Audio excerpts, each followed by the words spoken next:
different theme. So on the big program now, we've got our good friend Merle Temple. Good morning, Merle. Hey, Gerard, it's hard to keep up with you. You're company president, premature retiree, dark horse candidate, chancellor at Ole Miss, and now radio guy. Well, you got to do something, Merle, to keep your thoughts occupied and maybe, frankly, try to stay young. That's the big thing, and try to exercise your mind. I will tell you, as I grow older, it's a fear. And I think a lot of us have, and I don't mean to kind of get in the way of our discussion, but you worry about your mind getting dull, do you not? When you get because I know you and I are not too far apart in age, but that is a concern I have. So you have to keep exercising and feeding the brain, shall we say? Oh, absolutely. I try to stay active, and my wife and I play Scrabble about twice a day, and that's like weightlifting for the mind. And tell Rhino there that I've known a lot of rhinos in my life, but they spell it with an I. Yeah, and I can tell you a lot of people do on our text line as well. We don't correct them. Of course, that's coming from a person who has lived his entire life on the planet getting not the first, not the second, but both names misspelled on a regular basis. I've just come to accept it. Not a big deal. Those aren't first world problems. But Merle, take a second, if you will, to tell us about your incredibly interesting and also very diverse background. Well, it'd probably take me a day or two to tell you everything that's happened to me in my life. The good, the bad, and the ugly, and the tragic. Where God used it all, to His glory. And so everywhere from meeting J. Grover when I was fresh out of high school to working in Washington, meeting Reagan later on, working the Bureau of Narcotics, worked undercover, held hostage by drug dealers while they debated where to bury my body, and lured out near Memphis to be assassinated, ambushed in Columbus in a terrible gun battle, dramatic intervention by God. Went to the corporate world after I investigated a corrupt governor and had to leave the Bureau, and found out there was a lot of corruption there too, and kind of the unholy trinity of politics, crime, and business. It's kind of inescapable in life. And some good things have happened to me and some bad things have happened to me. And but, if it was the bad things that really made me surrender to God and learn that I was pretty puny and fragile, without Him. He used that megaphone of pain that C.S. Lewis talks about kind of to shout at me. And in the midst of it all, and turned off the noise of the world and said, "Can you hear me now?" So tried to capture it all in 5 books, written as fiction, but drawn from my life. And I will tell you that when I've been out on the road for 7 years or so, I guess, speaking, writing, books are used in a lot of schools and colleges, in prisons and shelters. Criminal Minds invited me to Hollywood to sign books to cast Criminal Minds, and signed a contract out there, and met a lot of people and became friends with a lot of people that I wouldn't have known otherwise.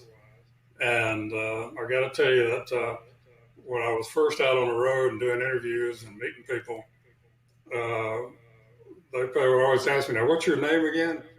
And I would say, "Well, it's Merle like Haggard and Temple like Shirley." And all the young people would say, "Who are they?" So, Merle, I know for the benefit of our listeners, you've written, is it 3 books at this point? It's 5 now. 5. I hope to do number 6 when my shingles hit me in my right eye about a year ago. And if it ever lets me stay on the word processor long enough, I'll probably do book 6, which should surely be the last in the series. But book 5 came out a while back, and it's been quite a journey. I thought surely that my friends and family would take pity on me when my first book came out and buy maybe a copy or 2, that'd be about it. And yeah, but got other plans, and Ghost of Shade of Pale became required reading at the local community college up this way, and the all-time best-selling novel for Barnes and Noble in North Mississippi, and so it's. And then we went to Hollywood, and and then I got Ravi Zacharias, who recently passed away, broke my heart, the great Christian apologist and defender of the faith. His wife, Red Ghostly, invited me to Atlanta. I had a 2-hour private lunch with him, which is just unheard of. And one day, sitting here at the house, and images came in from the Jaffa Gate in Old Jerusalem, and there was the Vicar of Baghdad, so named for Canon Andrew White, because he saved Christians from ISIS in Iraq, and ISIS put out a contract on him. Very famous man, won the Wilberforce Award from the Colson Center. And there he sat at the Jaffa Gate holding up my book 5, The Redeemed, The Leap of Faith.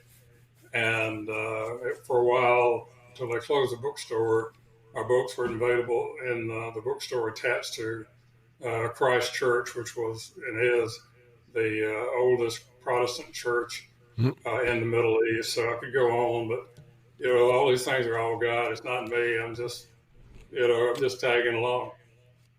It's been said that we are a product of our experiences. So I'm just curious, Merle, how much of your personal experiences influenced your writing? Oh, well, it's the books are drawn from my life. There's fiction in the books, sure, some more so than others, but they pretty much generally track my life. And Michael, the central character, is based on me, and I've met so many people, and they'd written me, and tell me they never knew anybody ever felt that way before, or had ever been in the despair I was, and at times, and that the books changed their lives, and sometimes the messages are just so tender that I would sit here at my computer and cry. They were so tender, and as I told a worldwide broadcaster one night, I'm not ashamed to admit that, I said, real men cry for Jesus. And, seeing now, what's going on in the country, it's heartbreaking in many ways. And it's like Yogi Berra said, it's kind of like deja vu all over again, and to a certain extent, because in the early days of the Bureau, when there weren't very many of us, and I was assigned to go into a big anti-war rally in Jackson, and it was so many things going on, and we didn't care about the protests. That's a cherished American right then, as it should be now. But there were just so many drug dealers and so many communists, there, and it's interesting. I still have the literature they passed out. Then they still use the same clenched fist, the same dogma and rhetoric, the same key words. I mean, it's just like lifted, and it was all out of the times. And you always find people who, in every tragedy and happening in life, who will try to hijack it. And they tried to hijack that back then, and they bombed the Capitol and bombed the Pentagon, and so we're seeing that again right now in the country. Yeah. Merle, we're up against a break. Can you hang with us through another segment? I can hang here as long as y'all want me to. All right, we're going to take a little break for a second here. We'll be back with more on the G. And we've been visiting on the guest line with our friend Merle Temple. So, Merle, all the stuff that's going on in the country, we're just kind of following up on our chat before we went to break. Right now, in your experience, you're suggesting that it looks an awful like of what you saw in the past.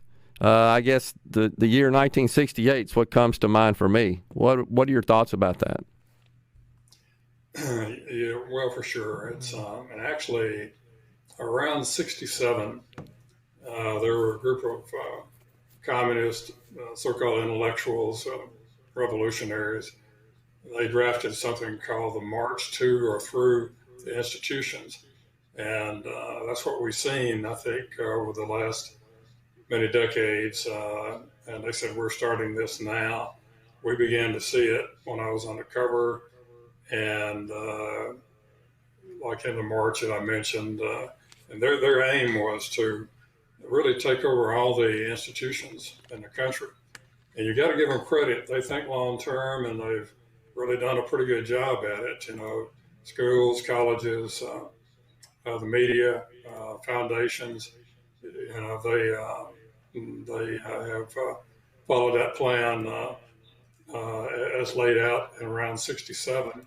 And by the time I graduated from high school in '66, and by the time I was back in schools in the mid '70s, and there's still some good schools, and there's still some good schools now. But it was a shock to me when I went in to speak to some of these schools, because how much they had changed. Discipline in many cases had broken down.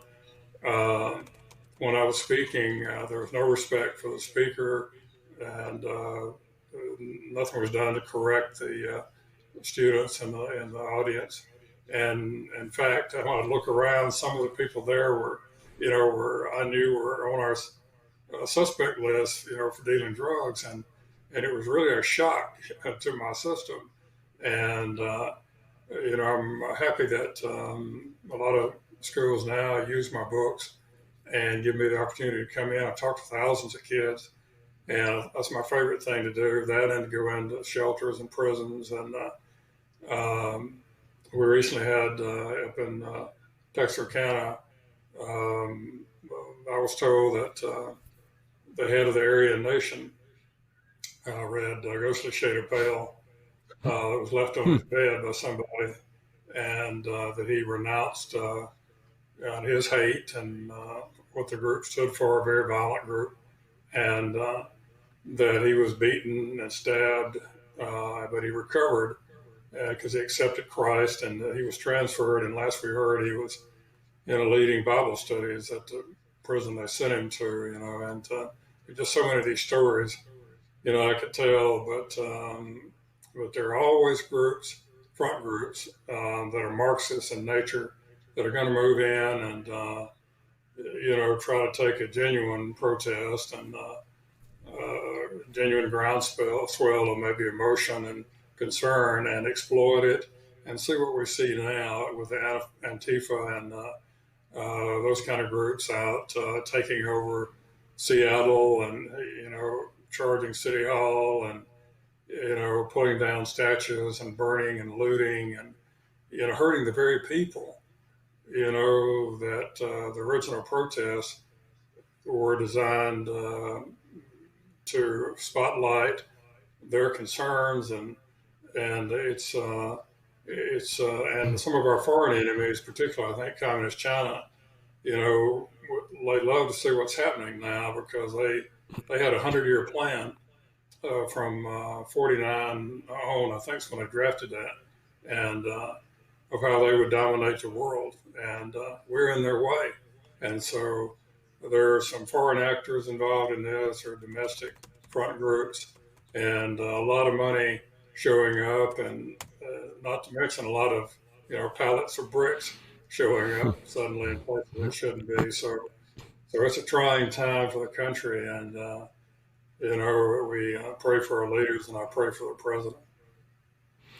Yeah, so it is surreal to see a major American city that is really just been under siege and now controlled by an outside organization. It's not even really, and the governor last night even said he wasn't even aware of what was going on. He was asked directly about it. We've gotten to a point, however, Merle, that I think being anti-communist, where I think in our younger days was considered noble and righteous, and frankly in support of human rights, more importantly, now that's almost become a battle cry, and you're considered an outcast if you don't support the ideals of communism. Oh, absolutely, and it's a make no mistake, it has been and continues to be a war against capitalism, Western civilization, and especially Christianity. You know, if you're a product or a believer, and your Christianity is your worldview, then to these people you are the enemy, and a lot of that, unfortunately, a lot of that is being taught in universities by tenured leftist professors. I don't have time to tell you the stories of good people who have been abused by universities, some right here in the state.